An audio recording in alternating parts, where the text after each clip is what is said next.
Bajet kali ini merupakan bajet yang respon pada cabaran global serta juga dalam negeri yang kita hadapi, terutamanya berhubung kait dengan ketidaktentuan ekonomi, dan juga untuk kita tentukan daya saing negara akan dapat kita tingkatkan, dan juga untuk menambah baik tata kelola kerajaan.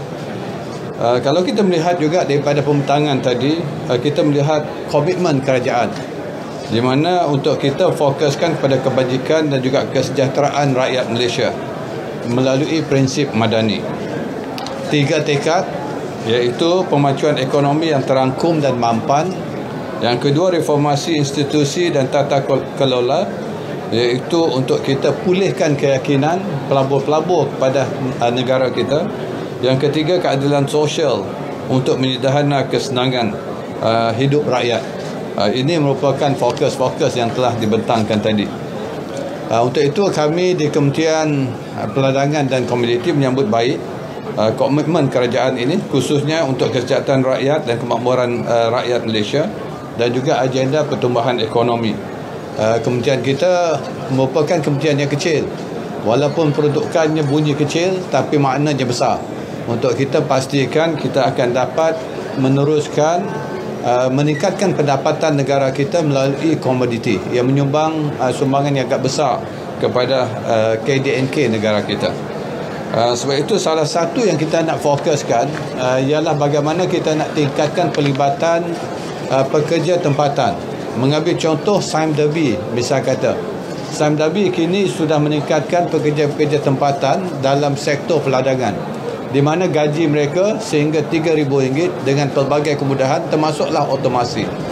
Dan melihat pada contoh Sime Darby ini, kita mengharapkan syarikat-syarikat besar akan juga mencontohi, dan supaya kita dapat galakkan pekerja tempatan dalam sektor perdagangan dan kurangnya kebergantungan kita kepada pekerja-pekerja asing.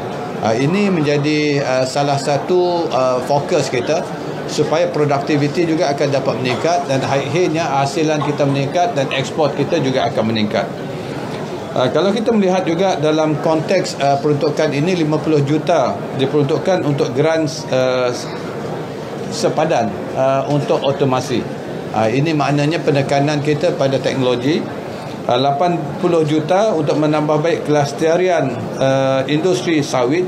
Ini termasuklah untuk kita menambahkan kempen supaya kempen yang negatif itu kita akan dapat positifkan. Ini juga peruntukan yang besar telah diperuntukkan.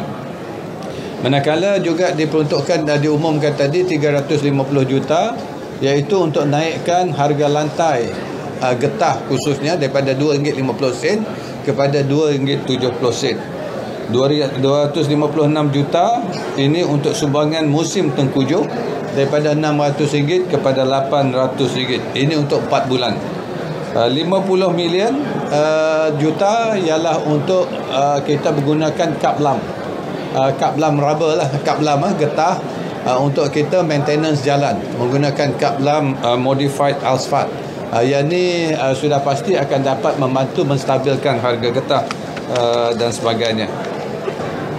PM ada sebut mengenai nak noktakan Pengeskianan Tegar kan. So Datuk Seri melihat macam mana ia boleh dilaksanakan, khususnya membabitkan pekebun? Kalau ikut apa yang kita nak rencanakan, seperti mana saya jawabkan dalam parlimen, ialah melihat bukan dalam konteks subsidi saja. Kalau subsidi ianya mungkin tidak mampu untuk mengeluarkan pekebun-pekebun kecil ini dalam kotak kemiskinan. Jadi apa yang kita nak rangkakan ialah strategi baru di mana kita nak libatkan para industri yang besar. Bagaimana kita dapat kelompokkan mereka menjadi bukan saja pekebun kecil, tapi mungkin jadi mini estate yang akan diuruskan oleh syarikat-syarikat besar. Mereka boleh menjadi pemegang saham yang terlibat, di mana mereka akan memperolehi pendapatan yang pelbagai, daripada dividen, daripada gaji dan juga daripada sewaan mungkin.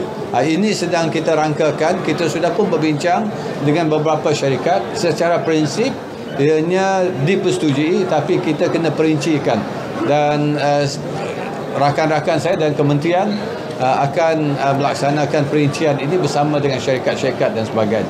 termasuklah pekebun-pekebun kecil. Ianya akan saja berjaya kalau pekebun-pekebun kecil bersetuju untuk terlibat sama dalam program ini.